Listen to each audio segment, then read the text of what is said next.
no 3, no 2 e no 1. Bom momento, espectadores e espectadoras do Lado B, e bom momento aos ouvintes da Central 3. Hoje é quinta-feira, dia 15 de maio de 2025. Eu sou o Caio Belandi, direto do Sauil Estúdio, chegando pro Lado B do Rio, número 358. Caramba, cara, muita coisa. No YouTube e também no seu feed de podcasts. Novamente, quem tá no YouTube sabe, a gente precisa do engajamento. Então, se você tá chegando pela primeira vez, inscreva-se. Se você às vezes já viu algumas outras vezes e verifica aí se é inscrito, né? Talvez nem seja.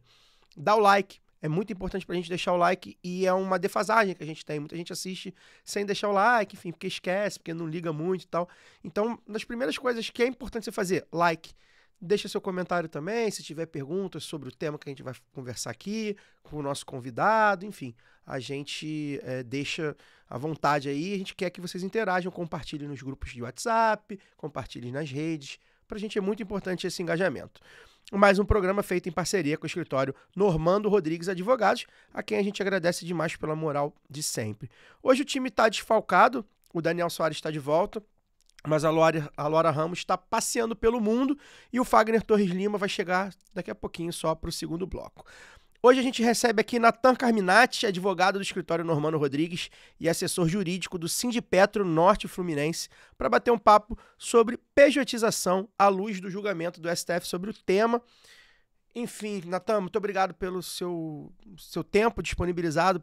Enfim, para a gente é fundamental debater esse tema, porque é um tema que atinge diretamente a classe trabalhadora, principalmente a classe trabalhadora, enfim, mais precarizada, né? Que é pejotizada há muito tempo, inclusive. Tem alguns desdobramentos que a gente precisa debater, então a gente agradece por você estar aqui com a gente. Boa noite. Boa noite, eu que agradeço pelo convite, para mim é um prazer estar aqui representando o escritório e eu sigo à disposição para auxiliar no debate e estamos juntos para o que precisar. Daniel, boa noite, você veio fantasiado de campeão da Sul-Americana de 2025? Tá caminho, né? Estamos uniformizados. Amanhã, quem tá vendo a gente vai saber se fomos felizes ou não. Classificado essa para a noite. Sul-Americana, vai saber. Pode classificar hoje. Pois é. Antes da gente começar o papo, pedir para vocês apoiarem o Lado B do Rio em apoia.se/Lado B do Rio. Pra gente também é fundamental, a gente sabe que nem todo mundo consegue, mas quem pode, tem plano de 10, de 20, de 50 reais, a gente tá precisando aumentar nossa base de financiadores. A gente já tem umas semanas aí que não entra ninguém assim novo. Então, se você tá com uma folga no orçamento, 10 reais é uma cerveja, uma Coca-Cola. Às vezes faz falta, claro. Então, se fizer falta, a gente não quer o seu dinheiro. Mas se você tiver com uma sobrinha aí de 10, de 20 reais, pra gente é legal. Tem a newsletter, tem sorteio da camisa crítica que a gente vai fazer. A newsletter não saiu hoje, eu tô aí enrolado com o Lado B Notícias, mas enfim. Saiu semana passada, um tema bem bacana. A gente tá sempre colocando a newsletter exclusiva para apoiadores. A sorteio da camisa crítica a gente vai fazer também em breve. Então, além de conselho editorial, né, pode ir lá no nosso Telegram, onde a gente faz bastante debate sobre assuntos que às vezes nem vem para cá. Assuntos que a gente debate por lá mesmo, porque, enfim, não dá tempo. Então, lá é uma galera muito, muito atuante, enfim, um público qualificado, como a gente gosta de dizer. Então, conselho editorial a partir de 20 reais no Telegram. Então, sim, se puder ajudar a gente está aceitando. E, evidentemente, você que está aqui no YouTube, ou mesmo no feed de podcasts, convidar vocês a ouvirem, né, a segunda temporada do Lado B Notícias. A gente segue aí a toda e está entrando na reta final. Nessa terça agora, a gente falou sobre imigrantes e refugiados, como ser empreendedor pode ajudar, né, nessa colocação do mercado de trabalho, que é muito complicado para esse tipo de público, imagina, né? Se já é para brasileiros, né, e brasileiras, imagina para refugiados. E semana que vem a gente vai falar um tema muito, muito bacana que a gente gravou nos últimos dias aí, que é empreendedorismo como porta de saída, né, Dani? Dani que fez comigo, como porta de saída para beneficiados, Os benefícios, né? sociais, né? Os programas sociais. Exatamente, de programas sociais. Então, assim, às vezes a pessoa precisa, às vezes não, a pessoa precisa sair, né, dos programas sociais. O mercado de trabalho também é complexo, né? E o trabalhador detém apenas sua força de trabalho. Exato. Como sabemos, então para ele empreender, ele precisa ter acesso, né, a capital. E isso é importante que a gente diga. Se você não ouviu o Lado B, notícias dessa segunda temporada, quando a gente fala de empreendedorismo, a gente está falando de empreendedores mesmo, pessoas que estão tentando abrir seu negócio. Empreendedorismo popular. Popular, né? Pessoas que vendem seu bolo, ou então que abrem sua lojinha. A gente não está falando de uberização, a gente não está falando de precarização, a gente está falando de empreendedores de fato. E, inclusive, em todo o programa a gente coloca o quanto o mercado de trabalho, e a gente vai pincelar sobre isso aqui, né, Natan? Uhum. É essencial, inclusive, não só pincelar. Enquanto o mercado de trabalho arrochado que a gente vive, né, complexo que a gente vive, acaba abrindo um flanco pro empreendedorismo, de fato, né? Quem não conhece alguém que ficou sem emprego, que precisou, que não conseguiu se realocar, né? Sem contar, evidentemente, pessoas que sonham em ser, né? E não vender isso como panaceia para a solução de todos os males, né? E aquela coisa do coachismo, né? Você consegue sozinho e tal, você não consegue sozinho. Inclusive, você precisa de política pública. É uma parceria com o Sebrae, que é exatamente o Sebrae, por exemplo, com as políticas do Sebrae, que em parcerias com políticas públicas, é para ajudar essas pessoas, né? A gente não vende, a gente não quer vender, seja empreendedor. A gente está tentando mostrar nessa temporada do Notícias que é uma alternativa e que só é uma alternativa com política para isso, né? Que senão não é você também chegar e ter o tino, eu tenho um tino de venda, eu sou bom no que eu faço, nem sempre é só sobre isso. A gente tem sempre alguém, um especialista, um pesquisador da área, fazendo uma análise crítica sobre, né? Sobre como o empreendedorismo ele é uma alternativa, né? Ele não é a saída para todo mundo, não dá para todo mundo ser empreendedor. E inclusive, eu acho que vai falar um pouco sobre o que a gente vai debater hoje, né? Então, a gente convida vocês a ouvirem, é curtinho, a partir de 15 minutos, entre 15 e 20 minutos cada episódio. A gente tá chegando aí no final dessa temporada e ficou bem legal, ficou um trabalho que a gente fez com muito carinho, com muito esmero, com muita honestidade intelectual, que acho que é o principal, que é o que pauta o Lado B nesse tempo inteiro, né? A gente pode ter falado muita besteira aqui, né, Dani? Mas nunca... Não foi besteira que nós mesmos pensamos e formulamos. A gente tem esse compromisso. Bem, a gente vai agora ao que interessa. Há um mês, em abril, o ministro Gilmar Mendes determinou a suspensão de todos os processos que discutem na justiça a contratação de trabalhadores e trabalhadoras que atuam como pessoas jurídicas para a prestação de serviços. Isso aí é a chamada pejotização. E aí, Natan, nosso público não é necessariamente um público que já tem entrada no direito, né, no juridiquês, embora esse termo seja um termo que as pessoas já conheçam, eu queria que você explicasse de maneira didática, primeiro, né, o que significa essa decisão na prática, o que essa decisão significa, porque realmente é uma questão bastante técnica. E também, a partir daí, você explicar um pouco pra gente o que é essa pejotização, o que vocês... juristas estão entendendo como essa pejotização para a gente começar a entender os perigos que ela tem carregado, né? Sim, perfeito. De início, é uma decisão que é bastante problemática, não só do ponto de vista processual, mas principalmente no que isso pode refletir nas relações de trabalho no geral, entendendo o STF no seu papel, né, infelizmente, de aprofundador da reforma trabalhista, como a gente já havia conversado anteriormente. Então, o que ocorre? A partir dessa decisão, os processos eles estão suspensos, né? Processos que podem ser relacionados a reconhecimento de vínculo empregatício ou até mesmo processos que abordem sobre as fraudes nesses contratos civis, sobre pejotização. Mas o ponto crucial, que é o que mais pega, né, do ponto de vista mais prático,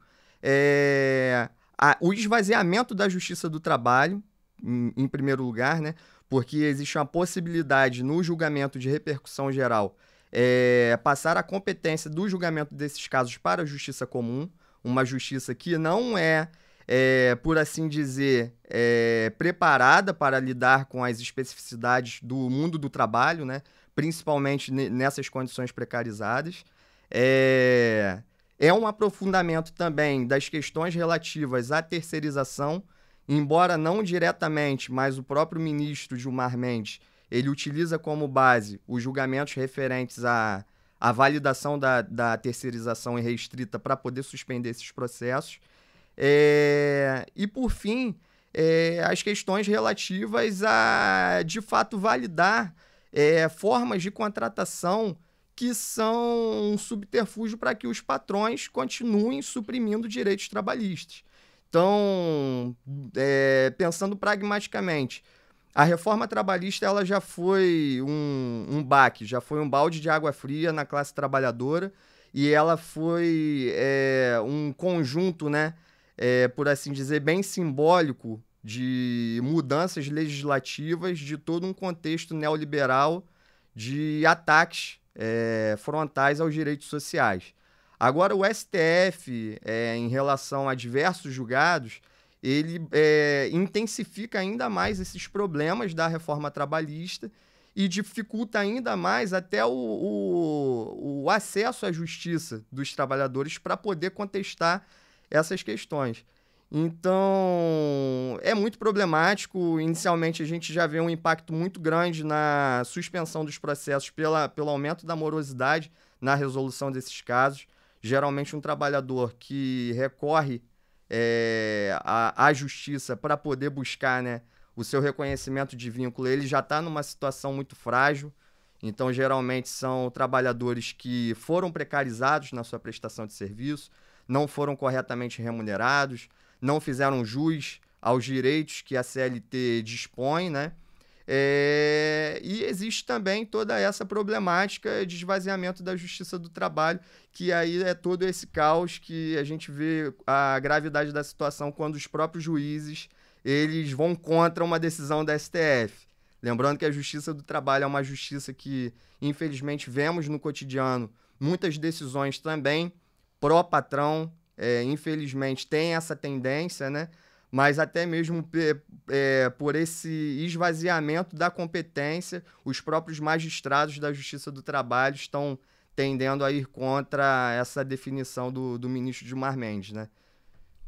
Natan, e qual seria as consequências, né, dessa pejotização absoluta, né, que o STF está abrindo caminho para o direito do trabalhador e para o próprio financiamento do Estado brasileiro? Sim, as consequências são drásticas, né? Primeiro porque o contrato de trabalho ele é disposto pela CLT pelas suas condições mais básicas possíveis para examinar uma relação de emprego.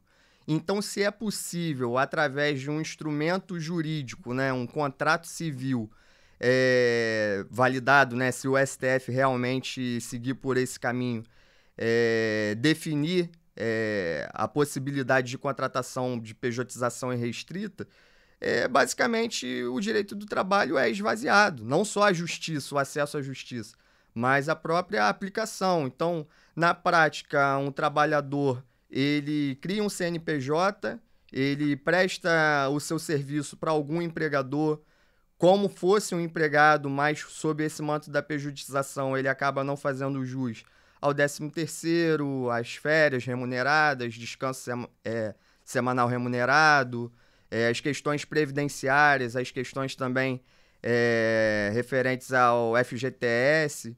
E para o Estado também é caótico, porque a arrecadação referente aos prestadores de serviço, aos MEIs, né, em especial, geralmente é essa modalidade que os empregadores impõem nas situações fraudulentas os trabalhadores registrarem, tem uma arrecadação muito menor do que dos trabalhadores que são efetivamente seletistas. Então, tem em média um estudo que foi realizado pela FGV, né? No último ano, o que foi projetado de arrecadação por cada trabalhador seletista ficou na casa dos 24 mil, enquanto um prestador de serviço, né, um MEI, seria referente a R$ 1.400. Então, olha a disparidade nos cofres públicos, né? Um impacto orçamentário que prejudica a distribuição e a composição de todo o arcabouço dos programas sociais. Enfim, o principal é o aprofundamento das relações de trabalho precarizadas, que esse é o ponto mais grave e que estão sendo reforçados, né, pelas centrais sindicais como mais críticos. Não, só para complementar, a gente está vendo aí a luta contra a escala 6x1, né, etc. Sim. Então, numa pejotização absoluta, não tem escala, né? Uhum. Não tem descanso semanal obrigatório. Não tem férias, não tem... Não, você tem exatamente. Sim. É todo mundo empresário. Exato. Sim. E, Dani, fazer um complemento também, né? E como o Nathan falou, e é o caldo que move tudo isso, e que a gente tem falado aqui há 9 anos, e que já se bate há muito tempo, né? A gente está falando de neoliberalismo, né? E aí, o caso da pejotização é o neoliberalismo na ida e na vinda, né? Porque ele é na ida ao retirar quase que completamente os direitos do trabalhador, que é um braço que o neoliberalismo faz há muito tempo, e ele é na volta, né, na vinda, porque ele é o desmonte do Estado, né, em última análise, né? Quando a gente fala, e o Nathan deixou bem claro pelo estudo da FGV, de uma diminuição de arrecadação, isso quer dizer que lá na frente vai ser necessário desmontar o Estado. Quer dizer, ser necessário não, né? Mas assim, os neoliberais vão vender isso politicamente, né, Nathan? Uhum. Como, ó, gente, o Estado tá quebrado. Uhum. E não arrecada, né? Não dá direito, nem arrecada. Uhum. E acaba que é uma forma do neoliberalismo atuar nas duas frentes que atua de praxe mesmo, que é na retirada de direitos e no desmonte do Estado, né? Acho que isso ficou bem claro, né, nisso. E, Nathan, acho que sobre isso ainda, mas aí também continuando por cima, né, esse guarda-chuva todo que a gente tem falado, e no fim e ao cabo a gente está falando de capitalismo, está falando de neoliberalismo, de ultraliberalismo, de neocapitalismo, enfim. A gente vê que a pejotização ela é basicamente um afastamento da CLT tendo que ser cumprida, né? Ela acaba deixando a CLT como opcional ao patrão, né? Naquela lance de negociar com o patrão, né? Ele vai querer aquilo ou não, porque ele vai poder contratar via PJ, né? E, enfim, eu já fui contratado via PJ e sei como é. E isso também a gente está falando também de mudança. Você falou de reforma trabalhista, e eu acho que tem um pouco a ver também, e a gente estava falando isso no nosso cafezinho agora há pouco, de uma demonização do trabalho e do trabalhador seletista, né? A gente tem visto aí, por exemplo, os coaches mirins, que é por isso que é melhor o bebê reborn, né? Pra ter coach mirim é melhor ter bebê reborn, mas enfim. Caraca, esse tema não dá. A gente tá vendo essas crianças demonizarem a CLT. Sim. Saber o que é. Xingarem, você vai ser um CLT. Uhum. Olha que coisa ruim, né? Você vai ser um seletista. E a gente tá falando disso, né? A gente tá falando dessa... mal sabem eles que os salários mais baixos são dos do PJ, né? Sim. Não, é vendido que ou você ganha salário mínimo como CLT, ou você tem outro tipo de vínculo trabalhista, né? Então, eu prefiro ser Uber ganhando 3 mil do que ganhar salário mínimo na CLT. Como se todo seletista necessariamente ganhasse salário mínimo. Pois é. Aí, uma pergunta, né? Mas, enfim, uma pensada. Tá tudo dentro desse caldo, né? A gente tá falando... quando o Supremo Tribunal Federal, a gente vai chegar lá também, valida, ou, enfim, ameaça validar esse tipo de contratação de uma maneira desregrada, como já está sendo. Uhum. E, ao mesmo tempo, ver na internet, na rede social, coach mirim falando que, você é um CLT. A gente está caminhando para uma destruição da consolidação das leis de trabalho, né? Sim. Me parece que isso é muito claro, né? Sim. É um movimento que, na verdade, a ofensiva do capital, ela precede, na verdade, as mudanças legislativas, né? As leis, enfim, positivadas, elas são, na verdade, um reflexo das próprias relações sociais. Então, o que a gente vê nos últimos anos é todo esse arcabouço de, primeiro, desindustrialização do país, um forte ataque, né? A todo o conjunto, né, de direitos sociais e até mesmo, enfim, de questões referentes às relações de trabalho, e que a gente vê tanto a reforma trabalhista quanto a reforma da Previdência como os marcos mais simbólicos. O papel do judiciário nisso foi muito marcante. Então, ao mesmo tempo que os liberais eles pregam a nossa defesa à classe trabalhadora como se fosse algo ideológico, e realmente eles não tratam como se a defesa deles ao patronato fosse ideológica, eles tratam como se fosse a pura técnica jurídica, ou como se fosse alguma decisão racional frente a uma modernização. Mas que modernização é essa? Que é retroceder todas as relações de trabalho e todo o conjunto, né, de leis referentes ao que era anterior até mesmo à década de 40, por assim dizer. Então, temos muito o que refletir sobre esse assunto e todo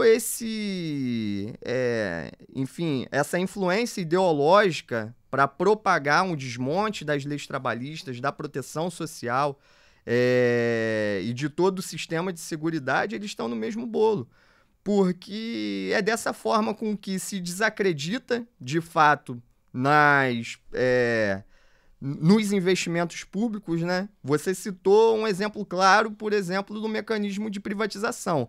Primeiro, você para de investir nas empresas, depois ela começa a te dar prejuízo porque está em baixa de quadro de funcionários, depois você alega que está disfuncional e precisa de um gestor para poder corrigir, e quem é esse gestor? É a iniciativa privada.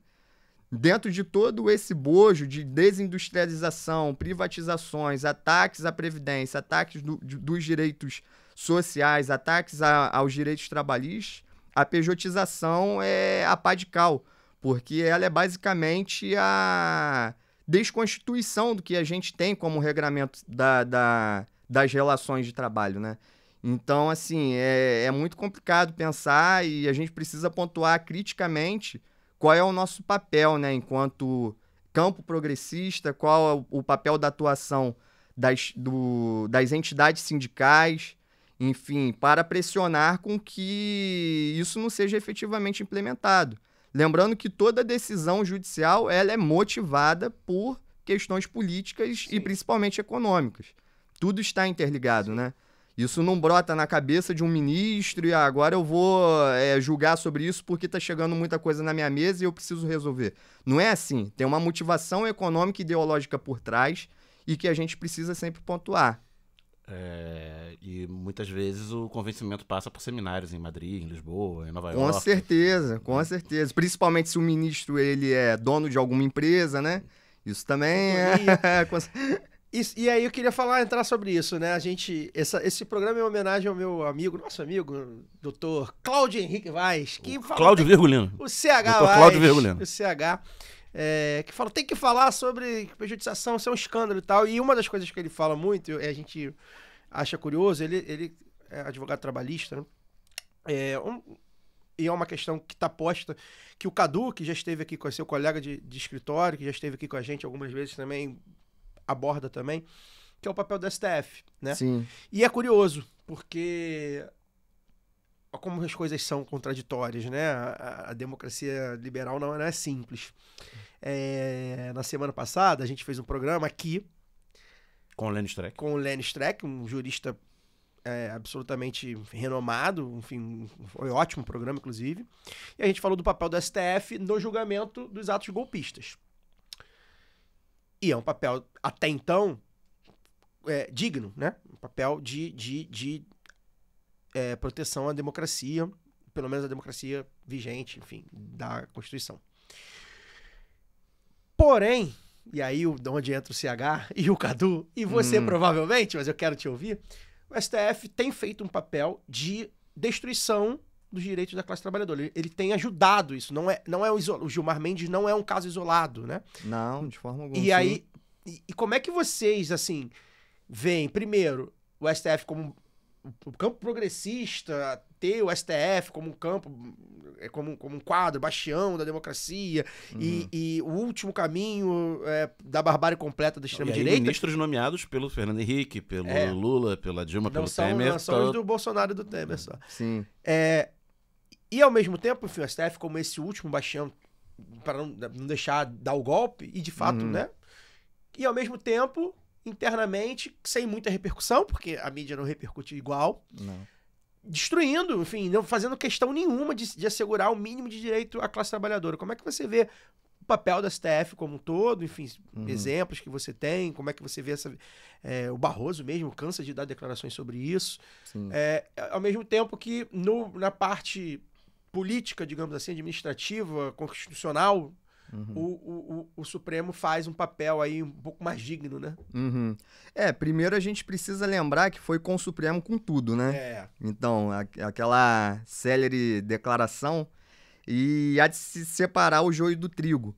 porque dentro de um quadro de fascistização em que foi muito propagado justamente pelos liberais, acaba que existe um conflito interno entre a própria extrema-direita e os seus representantes. Ao passo que a fração mais fascista, ela não tem um mínimo de respeito, enfim, ou submissão aos ditames republicanos. E é nesse papel que o STF ele age, né, para coibir os atos golpistas, porque sabe que eles também são alguns dos alvos dentro de toda essa condição. Mas, por outro lado, um ponto que você comentou que é essencial, a democracia liberal ela funciona muito bem frente a toda essa situação de ataques à classe trabalhadora. Porque ela não é, de fato, uma democracia que representa a maioria do povo. Pelo menos não materialmente. Tem uma representação formal, mas não material. E os agentes, né, sejam da Câmara, do Senado, até mesmo em todas as instâncias, né, políticas que vemos, representam esse patronato, representam o agronegócio, e o judiciário muitas vezes também tem esse papel de validação. No STF não é muito diferente. A gente vê que numa decisão como essa, apenas o Edson Fachin, que não é lá essas coisas, não é por assim dizer, um defensor ferrenho da classe trabalhadora, foi o voto divergente. A gente vê que tem uma ideia muito centrada na defesa dos interesses do patronato e eles conseguem diferenciar. Quando um ministro Gilmar Mendes ele aplica uma decisão como essa, de suspensão, que tem um impacto severo em toda a estrutura do judiciário trabalhista e que impacta diretamente nas nossas relações de trabalho, isso é cumprindo um papel determinado, que, enfim, eles representam interesses econômicos, interesses ideológicos e que são realmente conflitantes. Ora são contradições antagônicas, ora são contradições apenas secundárias. Quando são contradições antagônicas, vendo num ponto de vista de uma tentativa de golpe de Estado flagrante dos fascistas, eles vão atuar. Mas contradições que versam sobre as condições de vida da classe trabalhadora, aí realmente não é isso, né, que eles vão considerar como válido, e não é a partir desses agentes que a gente tem que depositar as nossas esperanças. A gente tem que fazer sempre a defesa da democracia, a defesa das instituições e a defesa, enfim, do progressismo com uma crítica do ponto de vista da classe trabalhadora, certo? Porque o que é pautado pela direita é muito problemático porque nunca vai defender os nossos interesses. Como é que está nos outros tribunais, né? Enfim, né? Nos tribunais regionais, nas segundas instâncias, digamos assim, né? Como é que vocês têm visto isso? Porque é isso, a gente não chegou à conclusão. Porque o direito do trabalho, e acho que é bom até você falar um pouco, né, Nathan, sobre, né? Ele atua de uma forma, embora, como você falou, né, haverá juízes que vão, enfim, pró-patrão contra a justiça, contra a lei, né? Ela é uma justiça feita para a proteção do direito do trabalhador, né? Não tem essa negociação, porque quando a gente fala, inclusive essa coisa do negociar com o patrão e tal, há uma correlação de forças muito adversas para o trabalhador, quando o trabalhador vai ao encontro dos interesses do patrão, né? Vai de encontro aos interesses do patrão. O princípio da existência de uma legislação trabalhista é que essa relação ela não é de igual para igual. Exato. Ela é desbalanceada. E por mais que a justiça do trabalho tenha muitos problemas, afinal de contas é a justiça, é o poder judiciário dentro da democracia burguesa, como a gente já deu para pincelar aí, ele ainda faz esse papel de diminuir os danos, né? Porque sem uma justiça do trabalho, sem a legislação trabalhista, primeiro, sem a CLT, daí a importância da gente defender a CLT e alterá-la, a gente vai chegar lá também.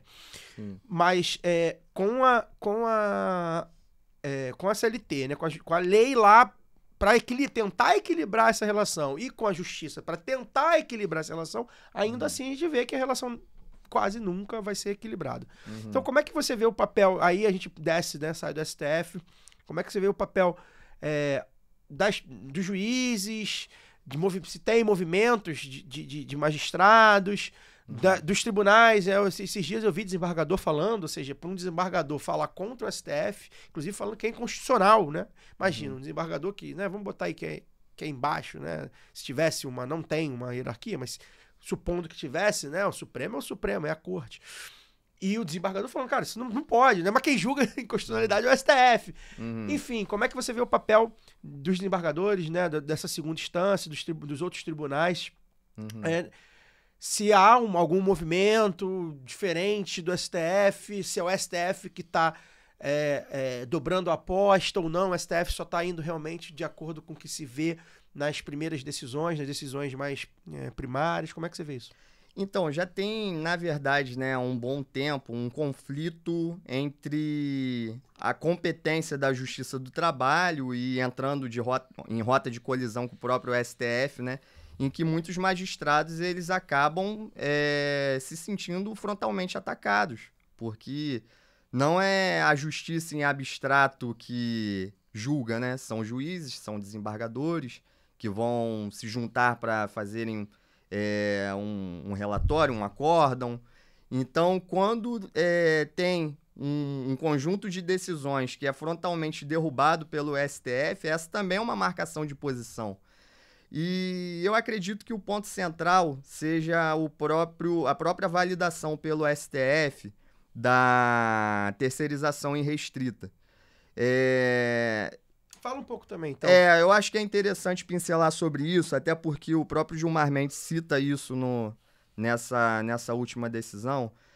Enfim, a terceirização irrestrita, ela foi basicamente um aprofundamento, né, da reforma trabalhista para validar, de fato, né, a possibilidade de contratação para desempenhar as atividades fins ou atividades meios, né, através de empresas que são prestadoras de serviço. Em outras palavras, antigamente a terceirização era para atividades meios, né? Ou seja, não eram terceirizados profissionais que atuavam na finalidade daquela empresa, né? Exatamente. E aí isso mudou.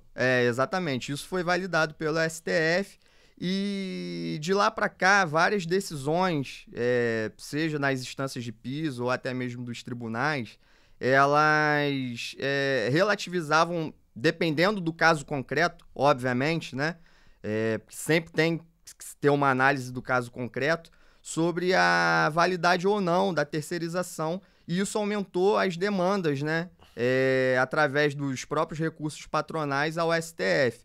Então, dentro desse bolo, os ministros eles identificaram que teve um aumento severo, né, das judicializações em temas como, por exemplo, reconhecimento de vínculo, e isso não decorre só do simples acionamento do STF para versar sobre essas questões, mas da própria condição da relação de trabalho está cada vez pior, situações mais precárias, ser evidenciado mais fraudes, né?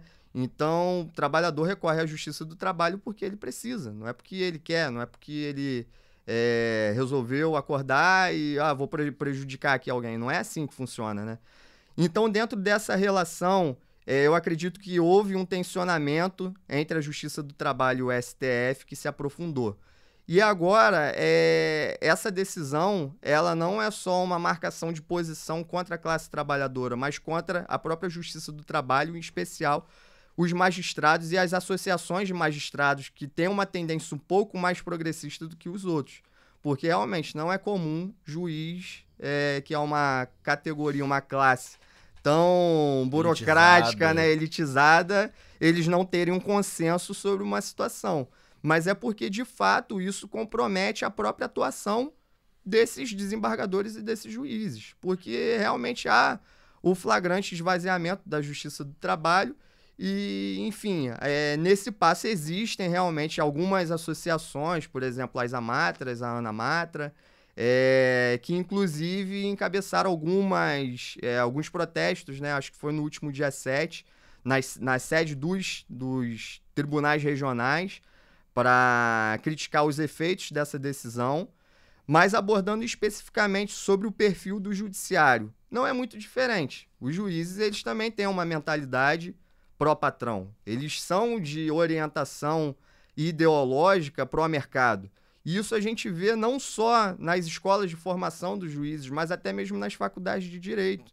Uma crítica que a gente faz muito ferrenha é que nas aulas introdutórias, enfim, nas graduações de direito, sempre somos bombardeados com teses, com teorias norte-americanas, de teóricos que são fracos no ponto de vista teórico realmente para abordar as questões relativas ao nossa aplicação sobre o direito, o nosso ordenamento jurídico, ou que não tenha efetivamente uma relação com o que a gente precisa, né? E existe muito esse gap porque o direito, enquanto formação, tem uma problemática muito ligada a essa defesa do liberalismo. Então é uma questão que a gente vê nas graduações, a gente vê nas escolas de magistratura. Existe uma tendência muito forte dos juízes eles terem posicionamentos pró-patrão. Inclusive, já me deparei com várias decisões da própria regional daqui, né? Sobre o próprio tema de reconhecimento de vínculo, que as decisões são escabrosas, enfim, validando efetivamente fraudes, porque documentalmente tinha uma assinatura em um reconhecimento de firma. Então é um ponto muito básico que foi comentado.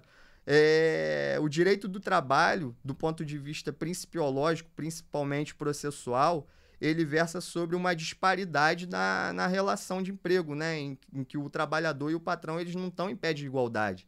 Então, com base nisso, não é um documento fraudulento que vai versar a real relação de emprego. Pois é. Então, também é uma crítica que tem que ser feita do ponto de vista do próprio judiciário trabalhista.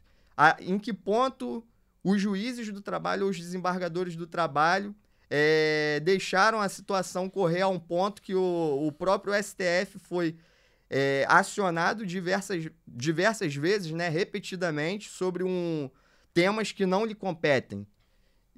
Isso é fruto também de um gap nas próprias decisões, nas próprias fundamentações, e tudo isso a gente tem que refletir criticamente. O papel do judiciário como um todo nesse quesito, né? E daí entra um dos aspectos que você abordou, né? Quando você passa essa relação para a justiça civil, né? Para os tribunais cíveis, né? Comuns.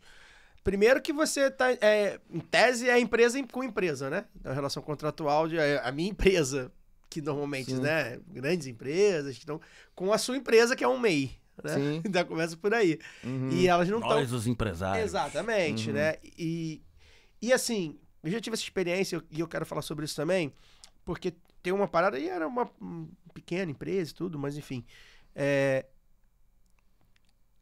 E aí, para quem não está acostumado, se você é seletista, ou mesmo que não seja seletista, mas nunca trabalhou assim na prestação de serviço, de contratos, enfim, tem o seu CNPJ para trabalhar, é muito louco, porque assim, se você está prestando serviço, você é seu próprio empresário, né? Então, assim, a minha empresa. Então, por exemplo, se é a minha empresa, se você está prestando o meu serviço, o horário quem vai disponibilizar sou eu. Então, não é você. Eu que trabalho no meu horário. Então, chega aqui 9 horas da manhã. Não posso chegar às 9, não. Eu posso chegar às 11. Uhum. Né? Então, assim, esse é um detalhe, por exemplo, simples, que é uma distorção, e aí em casos concretos, porque já aconteceu comigo, né, Natan? Uhum. De coisas simples, né? Tipo assim, se a partir do momento você assina lá como prestador de serviço seu contratinho no seu MEI, no seu CNPJ. É entrega. E é entrega. Você quer que eu entregue aqui? Não, 9 horas que o serviço eu vou fazer, mas assim, eu tô aceitando. No dia seguinte eu não quero. Eu vou sair, não vou trabalhar. Se você não pode fazer isso, meu amigo, já começa por aí. Isso é um dos detalhes, né, Natan? Sim. São vários, mas esse é o que eu lembro bem, assim. Que é isso? Não, você vai chegar aqui, vai trabalhar de 9 às 6. Não, na minha empresa, Caio Belange, esse meu CPF, que eu não tenho nem nome, a minha empresa. Não, eu não trabalho de 9 às 6, não. Então, assim, são várias distorções, e aí, pra gente arredondar, uma das coisas que eu acho que é importante falar, e é o nosso papel aqui também, de observatório da imprensa, esse é um assunto que você não vai ver na mídia. Você não tá vendo, mal vai ver. Talvez você nem esteja sabendo. Você vai ver lá no G1 botou, Foi. A Globo vai falar, Gilmar Mendes suspendeu. Tchau. Você não vai ver um debate. Não tem estúdio aí. Você não vai ter estúdio. Não vai ter debate. Você não vai ver o Guedinho falando sobre isso. Você não vai ver a CNN falando sobre isso. Bom jornalista. Eu falei, citei o Guedinho porque é um bom jornalista. Nem os bons. Eles não vão ser nem permitidos a serem falados isso. E aí tem dois motivos. Um que é a lógica, afinidade ideológica, né? A gente está falando de interesses comerciais das grandes emissoras de TV e de jornal com o grande capital. Então, essa afinidade é óbvia, é lógica. A gente está aqui falando toda semana, 9 anos, enfim. Mas tem um outro detalhe, e eu estava conversando com o Natan sobre isso. A pejotização, um dos primeiros lugares que a pejotização chegou foi no jornalismo. Na comunicação como um todo, publicidade também. Já há muito tempo, mais de 20 anos, pelo menos, deve ter mais, que os grandes jornalistas principalmente, mas não só eles, eram contratados, e são talvez ainda, em vários lugares, né, não são todos, como suas empresinhas. Né? Você é o PJ, né? Então, é uma categoria que já está com essa pejotização já há muito tempo, né, Natan? A gente estava conversando sobre isso, advogado chegou também ali no mesmo período. Primeiro, que fosse para ganhar mais e não pagar imposto, né? Que o jornalista acha que precisava do direito. Os grandes, né? Para burlar, né? Com salários mais vultuosos. Então, o jornalismo... E aí eu dou aqui um depoimento... que, enfim, eu vivi assim, isso. O jornalismo, como um todo, não estou também generalizando, não é todo lugar, 100% do jornalista que é assim, né? Tem lugar que é elitista e tal, mas é comum. Então, assim, por exemplo, às vezes a gente fala assim, a gente brinca, não, o FGTS do fulano às vezes nem tem FGTS, porque é contratado pela empresa dele, né? No rádio, por exemplo, né, os grandes radialistas que a gente conhece de TV, de esporte e tal, é a empresa deles que é contratada pro horário, né? É a empresa deles, aí leva o comercial, leva a equipe, jornalista, repórter. Quando você vê aquele, fulano foi junto, foi o fulano de Fulano levou 3 repórteres. Fulano de tal saiu da Globo pra Tupi e levou toda a equipe inteira, né? Porque é a empresa dele, né? É claro que aí já é um outro tipo nível de vínculo. A gente tá falando de caras grandes, assim. Tipo, é um vínculo de empresa média com empresa grande. Né? Agora, os outros também estão os pequenos jornalistas e comunicadores, enfim, também estão propensos a isso. Então, assim, um dos pontos, né, Natan, que a gente sempre fala aqui, né? E eu visualizei muito isso. Isso não foi debatido. Há um mês tá uma pauta quente, foi pincelado, claro, não tô dizendo que ninguém nunca falou sobre isso, não, foi. Mas assim, eu vi gente falar muito mais, repercutiu muito mais da Janja falando do TikTok do que da pejotização. O Bebê Reborn e a Virgínia do Tigrinho, embora essa seja uma pauta que é séria, deveria ser, repercutindo muito mais que isso. Então, é o papel da comunicação também, né? Esconder isso e quando vai falar, vai dar uma desvirtuada por esses dois motivos, né? Sim, perfeito. É justamente esse laudo que você já apresentou, né? Infelizmente, o que é reproduzido na grande mídia é o que, de fato, compõe a grande pauta do empresariado, né? Então, se é uma decisão que compromete a classe trabalhadora e, de fato, beneficia, né, todas essas novas relações contratuais que são prejudiciais a nós, não vamos ver isso sendo abordado nem minimamente, muito menos criticamente na grande mídia. E um ponto interessante para abordarmos, né, justamente sobre como as situações que são os pontos fora da curva, eles são tratados como o que deve ser generalizado. Então, obviamente, um grande jornalista, né, renomado, que ele constitui o seu CNPJ e tem toda a sua equipe e é bem remunerado para isso, ele é utilizado como base para uma decisão dessa, enquanto diversos outros jornalistas que acabam de se formar são lançados ao mercado de trabalho de forma precarizada, eles tratam da mesma forma. Exatamente. O cara que ganha 50 mil e o cara que ganha 2 mil. Exatamente. Então, é esse problema que a gente enfrenta, né? Tanto que na própria decisão do ministro, ele cita algumas categorias. Sim. Ele cita justamente advogados, ele cita, por exemplo, o pessoal, né, das entregas, o pessoal que é uberizado, né? Seja os motoboys ou o pessoal de entrega por aplicativo de bicicleta, acho que tem uma menção sobre isso, né? E a gente pensa que o ponto fora da curva é interpretado como a generalidade. Claro. Na verdade, a gente não tem essa possibilidade de diálogo ou de realmente ditar no contrato qual é efetivamente a relação que queremos nesse contrato. Ou você aceita ou tem uma gama de trabalhadores jogados no desemprego para aceitar essa condição. Pois é. Enfim, né? Imagina, né? Eu chegar pro cara que me contratou lá e falar, não veio 9 horas da manhã, não. Não. Eu ganhando 3 mil reais. Né? Tipo assim, recém-formado, né? Então, assim, a pejotização realmente é um...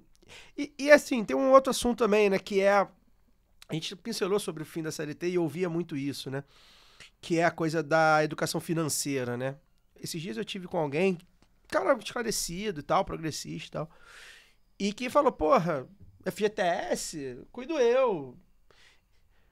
Eu acho que tem gente que vai ter algum nível de esclarecimento para receber o dinheiro integral, sem imposto, sem nada, né? Sem FGTS, né?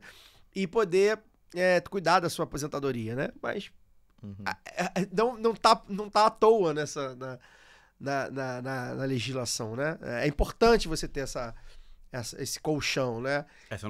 Não pensar do seu ponto de vista individualizado, Exatamente. mas pensar do ponto de vista da sociedade. Exato. De massa. E aí, quando a gente... Todo mundo vai conseguir cuidar do seu FGTS. E aí, da pejotização, a gente está falando que atinge, por exemplo, faxineiros, motoristas, diaristas, copeiros, não só... E aí entra, né, Natan? Quanto menor o rendimento, né? Dessas profissões que são subjugadas pelas pessoas e pelas empresas, mais a vulnerabilidade. Então, quando eu citei o radialista, por exemplo, né, é evidente que aquilo ali é o que o Natan falou, né? É o exemplo bem sucedido. O cara tá nem aí, ele quer mesmo ser empresa, ele é empresário dele mesmo. Então. Sim. Mas a gente tá falando lá dessa massa, né, de trabalhadores que muito vulnerabilizada e que sem direito, né? E é isso. Sim. Você quando tá... legal. Você quer receber CLT ou quer receber... vai receber o dinheiro inteiro. A CLT não vai ter desconto, né? Sim. Mas aí como é que vai aposentar, né? Como é que vai ter... Se tiver uma doença, né? Como é que vai... Enfim, ter esse colchão, né? Enfim, pejotização é um assunto muito grave, realmente, que a gente precisava debater aqui. Agradeço a sua presença, acho que a gente conseguiu dar um apanhado geral, enfim, esse assunto é um assunto que a gente vai estar atento nos próximos dias aí, porque é possível que tenha desdobramento e porque a grande mídia não fala. Sim. E de fato a gente está vendo um STF que defende a nossa Constituição Federal e de um lado defende e de outro rasga, né? De um lado impede que a extrema-direita avance e torne esse país uma ditadura, enfim, ou então um país de exceção, um regime de exceção, mas que ao mesmo tempo coloca os trabalhadores na mais tacanha vulnerabilidade, né? É muito sério isso, é muito sério porque a gente está, de fato, num momento de mudança das relações de trabalho, que também já discutiu bastante aqui. Então, Natan, agradeço a sua presença, valeu mesmo. Se tiver algum recado final, alguma coisa que de repente você queira pincelar que a gente não falou, deixa seu recado para a galera aí. Não, perfeito. Eu, primeiramente, agradeço novamente pelo convite. Para mim foi muito enriquecedor poder conversar com vocês. Parabenizar também esse trabalho, né? Já que a grande mídia não fala, vocês estão aqui cumprindo um papel em nome da classe trabalhadora para poder abordar essas questões. Então, sempre é importante a gente incentivar esses espaços de diálogo, compartilhar, né? Para que sejam ouvidos por mais pessoas e mais pessoas possam ser instruídas com esses diálogos de alto nível. E a mensagem que fica é essa, né? Um ponto que é importante só para finalizar, que talvez a gente não tenha abordado, é sobre a fragmentação final da classe trabalhadora, porque isso impede até mesmo nas formas de organização.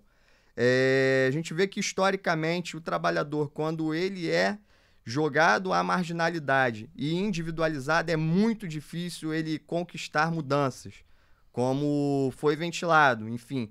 Ele é atomizado, né? Ele é atomizado. Então, a mensagem que fica é essa, a organização coletiva, as formas de luta através dos sindicatos, das centrais, efetivamente fazer barulho, fazer pressão através das mídias alternativas para que a gente bote o ponto de vista da classe trabalhadora em pauta, né? E para que a gente consiga não só barrar retrocessos, mas também pautar avanços. Isso é muito importante e eu acredito que esse espaço aqui é fundamental para isso. Parabéns e obrigado novamente. Pois é, quando você é empresário de si mesmo, você compete com os outros empresários, né? Ou seja, tá tudo errado. Valeu, Natan. E agora a gente vai para o caô da semana. Bem, antes de entrar no caô da semana, você já sabe, YouTube, vê se está inscrito, por favor, é importante. Deixa o like pra gente, é importante, gente, sem sacanagem. O like pra gente é muito importante, que é o que dá, é um dos elementos que dá engajamento. E comenta aí se você gostou do nossa entrevista com o Natan. Acho que a gente falou bastante coisa muito importante esse assunto. E se você tiver alguma dúvida, alguma orientação jurídica que quiser também, pode deixar aí nos comentários que a gente passa lá pro Natan e pro pessoal do escritório, que de repente a gente consegue ajudar vocês. Bem, mais um caô da semana aí em forma de obituário, tá? Ficando especialista. Morreu nessa terça-feira, aos 89 anos, o ex-presidente do Uruguai, Pepe Mujica, que tratava um câncer de esôfago diagnosticado há um ano. Nascido em 20 de maio de 1935, quase comigo, faz aniversário. Terça-feira completaria 90 anos. Exato. Na década de 60, José Alberto Mujica Cordano foi guerrilheiro do Movimento de Libertação Nacional Tupamaros, revolucionários socialistas de inspiração cubana. Preso pelos saques a bancos e incursões revolucionárias no início da década de 70, ficou 12 anos detido, incluindo ali 7 anos na solitária. No lance da solitária, eu vi cada fonte dá de uma forma, né? No filme fala 7 anos, se eu não me engano. Mas, porque acho que ele ia, voltava, tinha alguma coisa dessa. Ele não é que ia e voltava, é que eram várias prisões diferentes. Ele era transferido de uma cela de solitária para outra cela de solitária. 9 anos, então teve momentos que ele ficou subterrâneo, teve momentos que foi em cima da terra e por aí vai, mas era solitário. E os registros de uma ditadura nunca são confiáveis. Né? Pois é. Após a liberdade, ele foi eleito deputado e senador até ser ministro de Tabaré Vázquez em 2005. Foi eleito o 40º presidente do Uruguai em outubro de 2009, exercendo o mandato de 2010 a 2015. Na presidência, Mujica deixou marcas de avanços sociais e econômicos e se tornou um dos maiores símbolos da esquerda mundial no século. Posteriormente, foi senador, já velhinho, até renunciar em 2020 na pandemia por razões de saúde. Tinha uma doença autoimune, veio a pandemia e ele preferiu sair fora. Durante todo esse tempo, jamais deixou de levar uma vida simples, dispensando os palácios e casarões e vivendo na casinha camponesa, dirigindo seu notável Fusca azul. Fagner, boa noite, bem-vindo novamente. Você que além de vaticanista, para quem não sabe, o Fagner é um obituarista também, embora... Quem não convive com o Fagner em grupos de WhatsApp. É um obituarista amador, né? Mas ele é um obituarista também. E, enfim, Fagner, morreu dos grandes, né? Se eu fosse obituarista profissional, não faria mais nada na vida, porque o que morre de gente, né, por dia aí... Gente que nunca morreu antes. Gente que nunca morreu antes. Mas, gente, olha só, boa noite. Em primeiro lugar, eu quero deixar bem claro, eu não ligo pra futebol. Tá? Não sou... A única pessoa que não está usando uma camisa de clube. Eu não sou uma pessoa que liga para futebol, como vocês podem ver, a minha camisa também é vermelha. Minha camisa também é vermelha como a dos painelistas junto comigo aqui, mas é só vermelha, não tem nada a ver com futebol. Vermelha e branca. Jamais teria alguma coisa a ver com futebol no dia de hoje, assim. Mas deixar bem claro, né? Antes que me confunda, o que o Fagner tá fazendo de vermelho... Vermelho e branco. Enfim, mas Salgueiro. É isso. É isso. Bom, boa noite a todos, bom dia, boa tarde, dependendo da hora que você vai ver essa live, a hora que você vai ouvir o programa. Morreu um dos grandes, morreu o cara que eu costumo dizer que deveria ser o Che Guevara falava muito, né? Eu que li a biografia do Che Guevara, a do John Lee Anderson, e ele falava muito da questão do homem novo, né? Que as revoluções, elas precisariam criar um homem novo, né? O homem novo é o que é o homem novo? O homem novo é aquele que é desapegado dos bens materiais, é aquele que trabalha em prol da revolução social e da revolução do pensamento, que não é ligado ao consumismo, e por aí vai. E eu acho que o Pepe foi um homem novo, embora tenha se tornado conhecido do grande público, já octogenário praticamente, né? quando ele foi... Foi eleito presidente com 74 anos. Pois é, quando ele foi... Quando a mídia o descobriu como o presidente mais pobre do mundo, né? Ele já era um septuagenário, quase octogenário, mas apesar da idade, ele era o que o Che Guevara chamava de homem novo. E na minha concepção, cara, eu acho que já falei isso aqui algumas vezes, se não falei isso aqui algumas vezes, falei em conversas privadas, mas eu acho que todo político, eu acho que toda pessoa que tem apego a dinheiro, que gosta muito de dinheiro, não pode ser político. Acho que esse é o primeiro ponto. Se você gosta muito de dinheiro, amigo, vai fazer outra coisa na sua vida, vai trabalhar na iniciativa privada, mas não queira ser político, não. Político não é atividade para quem gosta muito de dinheiro. Pelo menos não deveria ser. E o segundo ponto é que eu acho que todo político de esquerda deveria ter o estilo de vida de Pepe Mujica como norte. Ontem eu conversava com uma amiga nossa, que já esteve aqui com a gente, inclusive, a Letéia Vieira, jornalista, economista também, e a gente falava sobre as contradições da nossa vida, especificamente, e a gente falava sobre o Lula, né? Nós somos apaixonados pelo Lula e provavelmente morreremos apaixonados pelo Lula, apesar de todas as contradições que o Lula tem. A gente sabe que ele é o que de melhor se foi produzido de político no Brasil, desde que o Brasil se tornou uma república. Eu não tenho a menor dúvida disso. Já falei várias vezes aqui, o Lula era para ter... Se dependesse do Brasil, o Lula teria morrido ao nascer, né? E ele chegou onde chegou. Então ele é um fenômeno. Mas a gente falava sobre as diferenças, né? De como o Mujica tem o seu estilo e o Lula tem o dele. E a meu ver, toda pessoa que me questiona sobre isso fala, Fagner, mas você fala tanto do Mujica, fala que o Mujica é o seu ideal de político de esquerda e tal, e como é que você pode, ao mesmo tempo, ser fã do Lula, que é o cara, enfim, que vive no palácio, que tem aspirações de pequeno burguês. Imagina que toda a sociedade deve ter aspirações pequenos burguesas, né? Ter a sua picanha no fim de semana, a sua viagem de avião, que essas coisas que a gente gosta de fato, né? E aí algumas pessoas me perguntam sobre isso. Eu falo, cara, eu acho que eu não desprezo a origem de ninguém, assim. Eu acho que origem é uma coisa muito forte e origem é uma coisa que, na grande maioria das vezes, determina quem somos o resto da vida. E o Mujica, ele era um camponês, filho de camponês imigrante italiano com espanhol, né? É óbvio que, né, o imigrante, o cara que sai da Espanha e sai da Itália e vai parar terminal, né, vai parar no Uruguai, no fim do mundo, né, como diria o Papa Francisco, no fim do mundo, é óbvio que esse cara não tem muitas posses. Ele vai para o Uruguai em busca de uma vida melhor. Mas isso não é... Isso, né, pelo menos no caso dele, não significava miserabilidade, que eu acho que é uma coisa que é muito comum na trajetória do Lula, ao contrário. Então eu entendo, por exemplo, o Lula ter as aspirações e imagina que a população, de uma maneira geral, deve ter as aspirações pequenos burguesas, porque ele tem como sua marca principal de vida a miséria.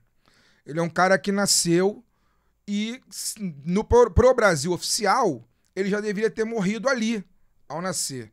Ele não deveria chegar nem à fase adulta, que dirá ser presidente, né? E o Mujica tem uma outra trajetória, né? Pobreza não é miséria. Miséria é algo muito além e é algo que a gente aqui nessa mesa não tem a dimensão do que é, porque a gente nunca viveu a miséria. A gente já viveu a pobreza. Eu já vivi a pobreza, né? Eu sou de uma geração que o leite da criança era o leite de saquinho tipo C, que era água pura e que era dado pelo voucherzinho do Sarney, que se falava na época, né? Mas mesmo a classe média comprava o leite tipo C. Sim, não era voucher, mas comprava na padaria o leite tipo C. Mas isso não é miséria. Não. Isso é pobreza. Eu tinha o leite. Eu tinha o leite. Isso é pobreza. E o Mujica tinha o leite, né? Ele é filho de imigrantes, né, camponeses, ele era um florista de profissão, né? Ele né, até onde eu sei, os pais não eram analfabetos, nada disso, né? Isso faz muita diferença, né? E aí, mas eu continuo dizendo e continuo achando, eu respeito a origem de todo mundo, eu respeito o que essas duas grandes figuras que são elementares, uma elementar para que eu pudesse ter formação, ter emprego, ter viajado, conhecido muitos lugares no Brasil, fora do Brasil. O Lula é, na minha concepção, fundamental para isso. E o Mujica é fundamental, talvez, para que eu seja quem eu sou, porque o Mujica me ensinou a pensar diferente.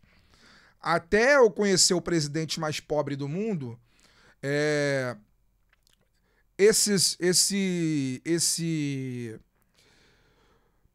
esse pensamento, essa reflexão sobre o consumismo, essa reflexão sobre a bagagem, o que eu devo levar, o que eu devo deixar, o que é importante para mim, o que não é, quem é importante, quem não é. Isso eu aprendi com ele, aprendi com o Mujica. Mujica me ensinou que a vida é muito mais do que trabalhar, é muito mais do que receber o salário no final do mês, é muito mais do que né, sonhar com bens de consumo, sonhar com um apartamento, sonhar com um carro. Ele me ensinou muito isso. Né?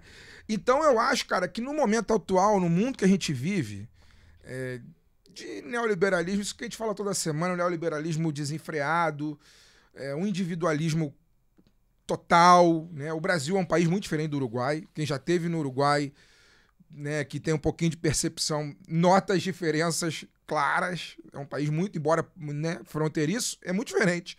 Embora tenha sido Brasil, é muito diferente. Ficou independente do Brasil, ficou não ficou independente do da Espanha. Brasil, né? Embora tenha sido o Brasil, é muito diferente. É um país muito peculiar, que tinha que ser o Uruguai mesmo. Não podia ser Talvez Brasil. o Mujica não fosse um presidente possível em nenhum outro país. Exatamente. Exatamente. É um país muito diferente, né? Então, cara, eu fiquei muito sentido até anteontem eu tava tranquilo, enfim, eu falei no grupo, né?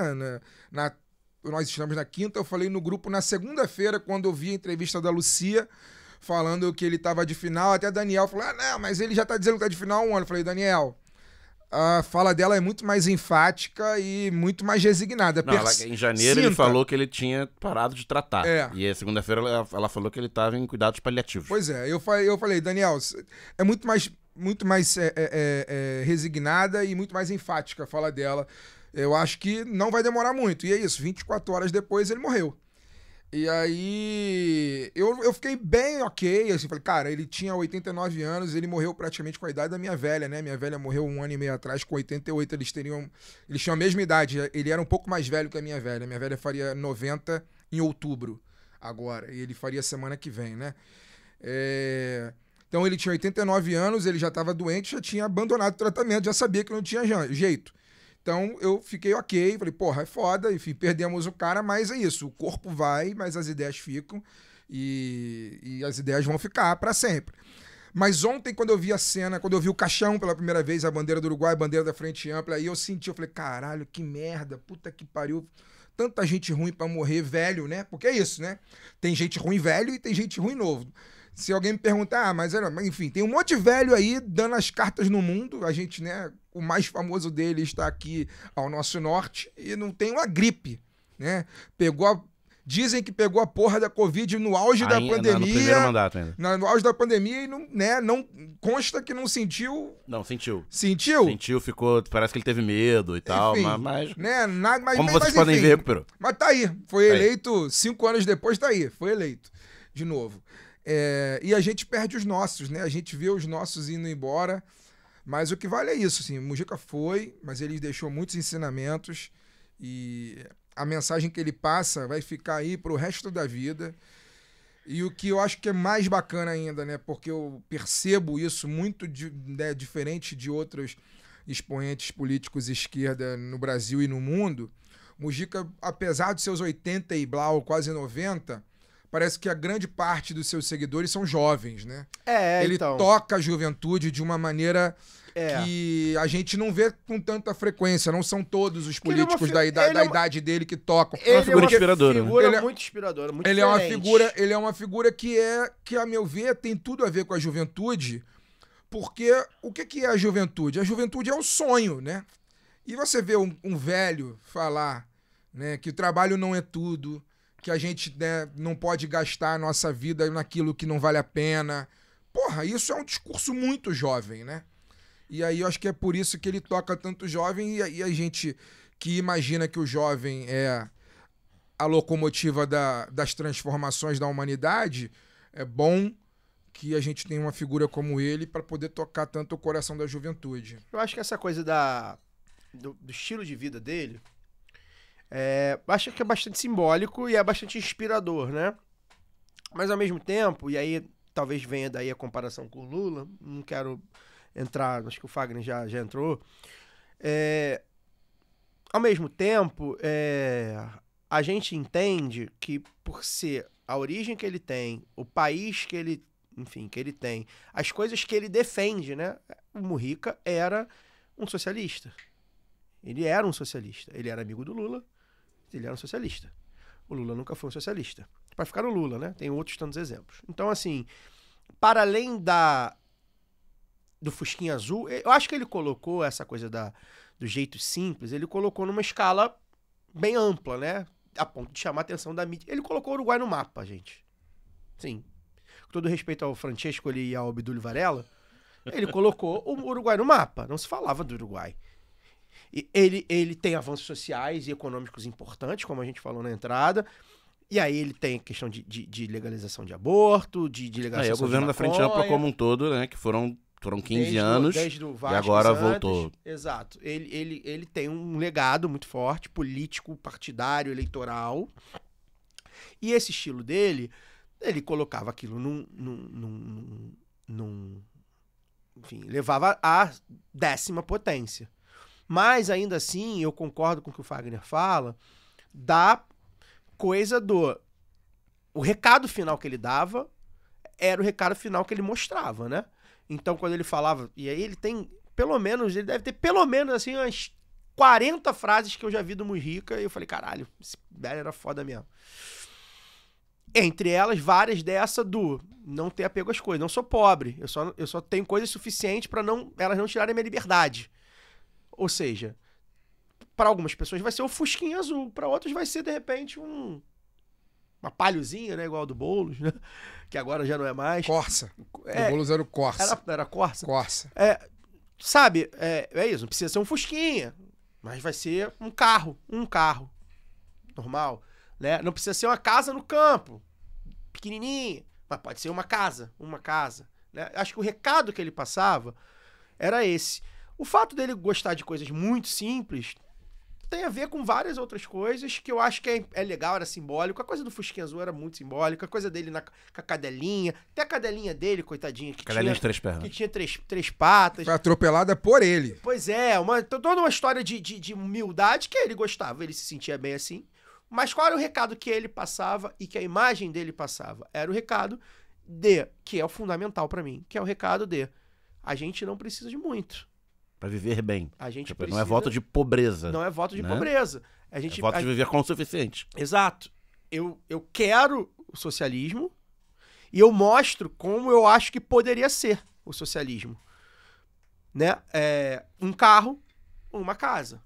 Tô dando aqui um exemplo bem, né? Antes que os marxistas aí, teóricos Tô dando um exemplo bem rasteiro, porque era o exemplo que ele dava, né? Porque assim, cara, eu não quero que os políticos tenham um Fusquinha. Inclusive era brasileiro, né? Que é fabricado no Brasil. Eu não quero que os políticos que eu voto tenham um Fusquinha. Mas eu quero que os políticos que eu votem não tenham 10 carros. Sejam sóbrios. Né? Ele vai ter um carro. Eu não quero que o político que eu voto não viaja nunca. Mas eu não quero que o político que eu voto viaje para palácios. Então, assim, acho que o recado é esse que ele passa, né? É o recado de, gente, dá pra ter. É um carro, eu tenho 2 mãos, só preciso de um carro que me leve pros lugares. Se vai ser um Fusquinha, se você pode comprar um melhorzinho, se você não gosta de Fusca, mas gosta de um melhorzinho, beleza. Eu acho que isso era muito bonito dele, né? Para além de ser um pensador, ele tinha toda essa coisa do pensador e, de fato, talvez tenha sido o grande exemplo, e aí o Fagner tem o obituário do Fagner nas redes, é muito legal, né? Morreu um homem coerente. E eu acho que é isso que fica, né? O cara a parte de ser um homem simples demais, eu, por exemplo, não conseguiria viver num Fusquinha. Eu nem tenho carro, nem gosto de dirigir, mas sei lá, eu não gosto de Fusquinha. Então eu teria um carro melhor. Mas é isso, assim, tipo, cara, eu tenho esse carro. É o meu carro, é um carro. Né? Esse é o recado que ele passa, né? Eu fiquei muito triste quando ele morreu, porque eu acho que ele é um cara, até me arrepiei aqui um pouquinho. Porque eu acho que ele é um cara que tinha, tipo assim, cara, dá pra ser feliz assim. E ele falava que era feliz assim. E tem pessoas, a gente conhece gente que é feliz assim. Nós somos felizes muitas vezes, né? Com o que temos. E é isso, assim, cara, o que eu tenho não me rouba a liberdade. O que eu tenho não é o tempo, né? A coisa da parceria dele com a esposa dele, com a Lucia, sabe? Que também era uma mensagem muito clara, né? Eles falavam, a gente uniu o amor e a revolução, né? Olha que bonito, né? E ele, de fato, fazia tudo isso, né? Então, de fato, é uma figura muito inspiradora, que eu acho que pode servir de inspiração. Essas bases, não precisa copiar o Fusca Azul, não precisa ter uma casinha pequenininha com um quintalzinho no campo, mas a base dele era, a gente não precisa de muito. E eu quero que todo mundo tenha o que eu tenho, porque isso aqui é o suficiente, né? E eu acho que isso é a mensagem que ele passa, que o socialismo passa, né? Porque a gente é sempre essa coisa, né? O socialismo não é a divisão da pobreza, mas o socialismo, ele requer que para todo mundo ter, você não vai ter não vai ter alguém que vai ter muito. Então, é também socialismo isso, né? Não era um voto de pobreza somente, ou um voto de simplicidade somente, né? Então, acho que isso é o barato dele e, assim, raríssimo, né? Figura raríssima no momento que exatamente que a gente vive de bens, né? Materiais, de celular, de carro, de, tecnologia, né? Ele recusar isso de alguma forma, ou nem recusava, né? Mas ele falava muito inclusive sobre celular, sobre rede social, ele falava sobre isso. O gasto do tempo. O gasto do tempo, né? Que é um negócio que é real, porque quando a gente fala assim, cara, a gente tá com tempo pra nada, tô só trabalhando, tô sempre cansado, isso é capitalismo, né? Isso e que era uma crítica que ele fazia, né? Isso é consumismo. E o mais curioso, assim, eu li, né? Eu tenho a biografia dele e li, né? Uma delas, né? Uma Ovelha Negra no Poder. E o mais curioso é que, lendo o livro a primeira vez, assim, o Mujica tinha muitas críticas ao marxismo. Ele não se considerava marxista. Ele tinha ele dizia que tinha um pé no anarquismo, inclusive, embora, né, fosse... A Frente Ampla, o partido dele na verdade, uma amálgama, né? É um colchão, uma coxa de retalhos. Uma coxa de retalhos. E o partido específico dele era o Movimento de Participação Popular. Então, ele dizia, né, que tinha um pé no anarquismo, tinha muitas críticas às experiências socialistas que nós tivemos ao longo do século XX. Chamado socialismo real. Né, exatamente, tinha muitas críticas. Enfim, era um cara... Eu acho que Mujica não caberia em outro lugar do planeta que não fosse o Uruguai mesmo, porque é muito peculiar. O país é muito peculiar e a forma de pensar dele é muito peculiar, embora, né, às vezes a gente se esqueça, assim, que ele era um homem da prática, mas ele também era um homem da teoria. O Mujica, ele formulou muita coisa no pensamento, por isso que ele é tão inspirador, né? E é isso, acho que não caberia. No Brasil, dificilmente seria deputado, que dirá presidente, né? Num país com tanto latifundiário, embora se diga que o Uruguai tem mais boi que gente, mas o Brasil tem muito latifundiário para poder caber um Mujica aqui com tanto poder, né? Muito latifundiário armado, né? Isso que eu ia falar. Inclusive, capaz de chegar aos 89. Né? Exatamente. Nem ser pra dono poder de chegar... ONG, Mesmo no Uruguai, ele foi difícil, com 12 anos preso, 7 na solitária. Pois é. E tem isso também, acho que esse aspecto, né? O fato de ele ter sido um guerrilheiro e preso tantas vezes, e preso em solitário. Ele foi preso 3 vezes. Fugiu 2, e na terceira ele foi anistiado. E preso em solitária, né, gente? Assim, tipo, eu até falei, né, dos 7 anos, não importa quanto, não importa. A partir, sei lá, quero crer que a partir dos 2 meses, de 1 mês de solitária, já não faz mais efeito, porque a cabeça já pifa, né? Você imagina esse cara, né? Ele já era um senhor, né? Já era ali ele já Ele já Ele tinha saiu- 40 já anos, tinha né? 40 anos. Ele saiu da cadeia aos 50. Ou seja, já não era um A garoto. última vez ele Não saiu era um aos 50. garoto, né? E o filme, né? A Noite de 12 Anos é um filme maravilhoso. Que não tá no streaming, né? Parece que tiraram. Tava no Netflix até meses atrás. Agora não tá em nenhum streaming mais Enfim, no Brasil. Tem aí o link do autor. Cara, é maravilhoso. E conta um pouco disso. E que tinha muito a ver com, inclusive, com o estilo de vida que ele levava, né? Porque, imagina, o cara que fica passou anos da vida dele numa solitária, comendo inseto. Então, assim. Comendo inseto, bebendo a própria urina e proibido de ler. Né? Ele falava que durante o período que ele ficou na solitária, ele ficou 7 anos, como sabiam que ele era um leitor voraz, né, ávido, uma das coisas que a ditadura tirou dele era o direito à leitura. Então ele ficou 7 anos, ele falava, eu pensei muito durante o tempo que eu fiquei na ditadura, porque eu fiquei 7 anos sem ler. Então eu tive muito tempo para pensar. Porra, né? Então, essas formulações todas vêm daí, né? Pois é, então, cara, é um ser humano muito peculiar. Dificilmente a gente vai ver outro. Eu diria que no século XXI, embora ele fosse um homem do começo do século XX, primeiro terço do século XX, eu diria que no século XXI ele já, né, estamos aí com 25 anos de século XXI. Ele entrou sexagenário. Ele tá no hall aí dos grandes homens dos grandes homens do século atual que a gente está vivendo, né? Desse primeiro quarto de século, porque ele ensinou muita gente a pensar fora, né? Do criticamente. Pensar fora daquilo que a gente é ensinado, praticamente aquilo que a gente é ensinado desde pequeno, né? O famoso o que você vai ser quando crescer. O que é a pergunta do que você vai ser quando crescer? A profissão. A profissão, mais do que isso, né? Qual vai ser a forma de você ganhar dinheiro e ficar rico? Exato. Né? Que é o grande pensamento de todo mundo para de vender da infância. Qual o sonho? Meu sonho é ser rico. Ser jogador de futebol, sei lá, jogador de futebol rico, né? Então é o cara quem me ensina, cara, que não é bem por aí, assim.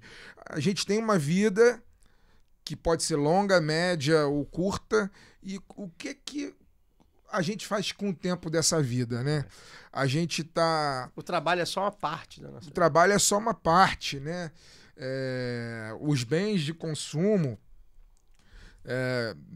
o famoso caixão não tem gaveta, né? Você vai ser enterrado, vai ser cremado e tal, você não tem onde você guardar. Não leva nada. Você não leva nada, não tem gaveta mesmo. Então, e aí?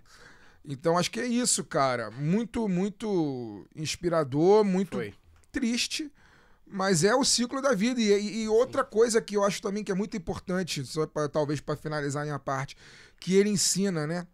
Eu já... Como falei, já li a biografia dele e tal. É um cara que ensina, inclusive, a pensar sobre a finitude da vida, porque ele fala muito sobre isso. Agora, na parte final, falou muito. Falou muito sobre a finitude da vida, sobre como aceitar a morte de braços abertos, como a morte como o ato final da vida. Se não tem a morte, não ia precisar ter a vida. Né? Se não tem a morte, a vida não teria graça, né? É o que ele fala, né? A vida não teria graça. Tem que acabar pra... Pois é. Então... É isso, é um cara muito, né, que ensina muito, assim, que me ensinou muito. Eu lamento muito que em 2015, quando ele teve aqui no Rio, no discurso na UERJ, né, eu estava trabalhando e não tive condição de ir e me arrependo demais. E de lá pra cá eu acho que ele não voltou mais, assim, pra isso, né. Ele voltou, evento público, né? Ele voltou, na posse do Lula, ele voltou para visitar o Lula em Curitiba, quando o Lula foi sequestrado pelo Sérgio Moro. Mas para evento público acho que não rolou mais. É isso, 10 anos se passaram. Tomou uma cervejinha na Tijuca, né? Comeu rabada, rabada com agrião. Você vê, né? É isso, assim, tipo, o cara virou notícia porque ele parou num bar pra comer num boteco. Rabada com agrião na Tijuca. E tomar uma cerveja, uma cachaça, sei lá. Cerveja. Era o cara, era isso, assim... Era um cara assim mesmo, é o famoso gente como a gente, né? E muito inspirador, né? E acho que as lições que ficam é essa, né? Do trabalho, do tempo, né? Eu vi uma... Não sei se era psicólogo, era alguém famosa da área, não sei se psiquiatra, era uma pensadora famosa, né? Não lembro quem foi, então não posso citar, mas eu vi também, não lembro aonde foi, mas eu nunca mais esqueci isso, né? que quando a gente perguntam pra gente, né, quem é você, a gente quase sempre começa pela nossa profissão, né? Quem é você? Ah, eu sou um jornalista. E ela dizendo, né, cara, isso aí deveria ser, porque você hoje é um jornalista, poderia ser amanhã um médico, depois um arquiteto, depois um porteiro, depois ou um nada, né? Eu não tô fazendo nada, não tem função nenhuma, né? Então, acho que essa é uma lição que o Mujica deixa, né? A gente não é o nosso emprego, né? A gente não é o nosso emprego, a gente não é o nosso trabalho. Nosso trabalho é o meio que a gente tem para viver.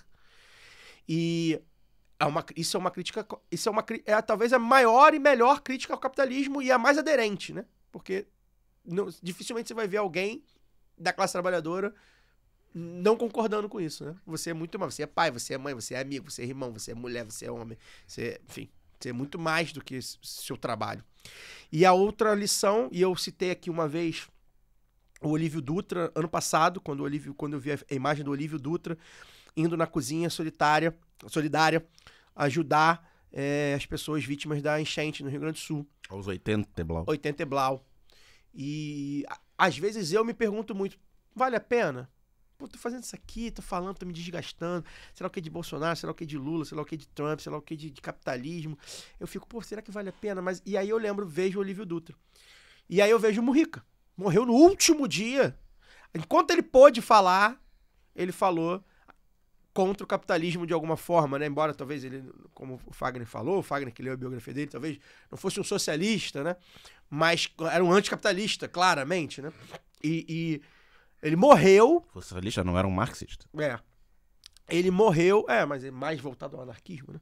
Mas ele morreu no último dia, as últimas frases dele provavelmente teve ali alguma crítica ao capitalismo. Então, a lição que fica a gente dar continuidade a esse senhorzinho, que a gente conheceu já senhorzinho, que militou enquanto senhorzinho, enquanto pôde, participou, deu entrevista, ele quanto pôde esteve inspirando a gente, e aí a gente não tem direito, eu com meus 35, vou fazer 36, deixo os parabéns aí, faço 36 na segunda, eu não tenho direito de falar assim, não vai dar, não dá mais, cansei, né? A gente pode diminuir, a gente pode mudar a tática, a gente pode, né, esperar, mas a gente vai até o fim, até que todo trabalhador e toda trabalhadora tenha sua dignidade, porque era essa a luta do Mujica. Queria fazer só um comentário aqui que não tem a ver com o assunto, porque o Uruguai, inclusive, nos ensina a respeito disso. E olha que curioso, enquanto a gente está aqui falando do Uruguai, falando do Mujica, eu recebi um e-mail do Senado Federal me dizendo o seguinte: a sugestão legislativa 24/2020, que trata de proibir programas policiais sensacionalistas de serem exibidos pela televisão aberta, foi debatida na Comissão de Direitos Humanos e Legislação Participativa do Senado. Os senadores decidiram não transformar a sugestão em projeto de lei, obviamente, né? Eu estou recebendo esse aviso porque eu participei dessa campanha. E lá no Uruguai, durante o governo do Mujica, os programas sensacionalistas, eles são exibidos só de 10 às 6, 10 às 4. Só em horários. Madrugada. E não à toa, né, o apelo popularesco, sanguinolento daquele país de 4 milhões de habitantes é praticamente nulo se comparado ao que a gente vive aqui no Brasil. Cara, quem não conhece o Uruguai, eu recomendo muito que vá ao Uruguai. Eu fui ao Uruguai uma vez. Viagem no tempo, né? Fui ao Uruguai uma vez. É mais que isso. É mais do que isso. É um ritmo diferente. É mais do que isso. Que não teve ideia, é a maior cidade pequena do mundo. É a cidade pequena de 1,5 milhão de habitantes. É mais do porque que o isso. ritmo o ritmo da vida, das coisas, das pessoas é diferente de qualquer cidade de 1.500.000 aqui no Brasil. É um lugar muito diferente, cara. Eu fui ao Uruguai numa ocasião muito específica da vida, que eu não queria estar no Brasil quando o Bolsonaro tomou posse. No dia da posse eu queria estar fora do Brasil, e o lugar que eu poderia ir, o dinheiro que eu tinha e por tempo também que eu tinha, era o Uruguai. E aí eu embarquei por Uruguai no dia 1º de janeiro de 2019, às 8 da manhã. Enquanto o Bolsonaro tomava posse aqui no Brasil, eu estava desembarcando em Montevidéu. E eu fiquei 20 dias no Uruguai, eu conheci o país praticamente todo. Né? Porque eu conheci o país praticamente todo. E é um lugar muito diferente, cara. Muito diferente. As pessoas são muito diferentes. O ritmo da vida é outra coisa. E é isso, um país, cara, que tá aqui no nosso pé e que é laico. É um estado de verdade laico. É impressionante isso, assim. O Natal não é o Natal, é o dia da família, né? Então, era um período ali de início de ano, então as casas ainda tinham muitas casas tinham adesivo, né, de comemoração do Dia da Família, 25 de dezembro, o Dia da Família Uruguaia. Então, cara, separação Estado-Igreja, né, fantástico. É isso, as mulheres têm o direito à interrupção da gravidez, né, o direito legal. A questão da maconha também, né, controlada pelo Estado. E isso funciona, cara. Isso é que é mais importante. Não, aí deixar também meu depoimento rápido. Também em 2019 eu fui ao Uruguai a trabalho, passei uma semana. E o curso que eu fazia, tinha que pegar um ônibus, que era 20 minutos, 25 minutos do hotel que eu tava. Eu cheguei uma noite lá, gente, todo mundo fã de futebol, menos o Fagner, que não gosta do esporte. Eu fui no Estádio Centenário ver um Rampla Júnior e Penharol. E lá no estádio eu procurei meu celular, pegava a rádio, eu procurei uma rádio local, né? Pra acompanhar o jogo, que eu não sabia nada do Penharol de Rampla Júnior e tal. E aí voltei pro hotel, no dia seguinte acordei cedo, o curso começava 8 horas, e aí pensei, vou ouvir aquela rádio. O que aquela rádio passa de manhã, né? Fora do horário de chamar uma rádio que passa futebol, uma rádio popular, né? E aí fui pro curso ouvindo a rádio. 8 horas da manhã de uma quinta-feira, a rádio estava com debate sobre comércio exterior e uma visão mais à esquerda e uma visão mais à direita, uma visão mais liberal e uma visão mais estatista. Você imagina, qualquer rádio que transmita futebol no Brasil, uma rádio Tupi, uma rádio Globo, com um debate aberto ao contraditório sobre comércio exterior às 8 horas da manhã de uma quinta-feira? Não. Né? Só no Uruguai. Pois é, cara, é um lugar muito impressionante e eu continuo e vou fazer aqui propaganda, assim, inclusive. De todos os lugares que eu já fui no Brasil e na América Latina, né, que eu nunca fui fora da América Latina, mas todos os lugares que eu fui, a Casa Pueblo é o lugar mais incrível que eu já pisei, mais emocionante que eu já pisei. Então eu recomendo que você vai no Uruguai e você vai conhecer um pouquinho de Mujica, assim, porque é uma figura fundamental, cara, fundamental, sobretudo nos tempos que a gente vive hoje de individualismo full, né, praticamente. Costumo dizer que aqui no Brasil, especificamente, o Lula é o nosso último freio contra a barbárie completa. Mas a barbárie já está aí, né? A barbárie já está rolando. Pessoas como Lula, como Mujica e tal, são pequenos freios ali. Um é o freio da barbárie completa, da totalidade da barbárie, vamos dizer assim, nos países que a gente vive, né? No Brasil, especificamente, que é o país onde a gente vive a barbárie de sempre, praticamente todos os dias, a barbárie ao vivo, televisionada e agora também na internet. É isso, deixa seu comentário aí se você já foi no Uruguai, suas experiências no nosso país vizinho, Paisito. Deixa seu comentário sobre o Mujica, pra gente é legal também. Deixa o like, muito importante. Engaja a gente no YouTube. Se você tá aí nos outros aplicativos de áudio, também pra gente, se tiver como classificar, como comentar, deixa também, pra gente também é importante. A gente quer que vocês engajem bastante a gente pra tentar aí empatar ou perder de pouco pro algoritmo. Daniel Soares, boa noite. Boa noite, né? Bom estar de volta, que viajei, teve feriado, fui a show. Então tô de volta, fiquei quase um mês fora do programa principal. Derrubar o sistema. E até semana que vem.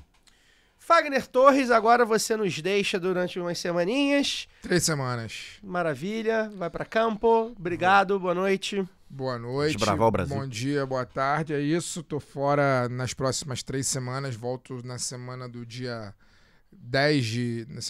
9 de junho. Então, espero que vocês aproveitem o lado B com seus convidados e debates que nós vamos ter nesse período. Fagner volta no programa gravado no Dia dos Namorados. Exatamente, 12 de junho. Volto no programa do dia 12 de junho. E é isso, vamos em frente. A gente vai ficando por aqui. Obrigado a todos que acompanharam aqui o lado B do Rio, tanto no YouTube quanto nos podcasts. Semana que vem estaremos só no feed, tá? Com um papo sobre a exploração da foz da Amazônia. É interessante isso, eu vou fazer um preâmbulo, né? Porque a gente acredita que esse debate esteja em aberto, tá? Precisa ser debatido. Isso precisa ser falado, conversado. E recentemente a gente entrevistou aqui, em 2 programas diferentes, 2 pessoas se manifestaram a favor da exploração lá, enfim, nos termos delas. E a gente acha que é preciso ouvir, digamos assim, e abrir o espaço para o outro lado, para gente que acha que não pode explorar, né? Por várias razões, as razões que a gente vai saber na semana que vem. Então, esse é um debate que tem mobilizado bastante, dividido bastante a esquerda, né? Entre ambientalistas, ecossocialistas, desenvolvimentistas, etc. E a gente acha que o nosso papel aqui é ajudar você a formar a sua opinião, se você não tem a sua opinião formada, ou se você está aberto a esse debate. A gente, enfim, já falou sobre isso outras vezes e vamos trazer aí uma outra visão na semana que vem. Então a gente espera que vocês estejam com a gente só no feed de podcast, não tem YouTube semana que vem. A gente te espera lá. Forte Amplexo, até lá.